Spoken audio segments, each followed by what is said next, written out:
Hi!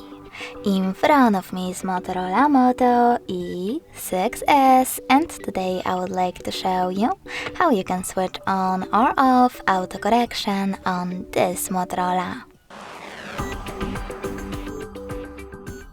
Begin by opening Settings.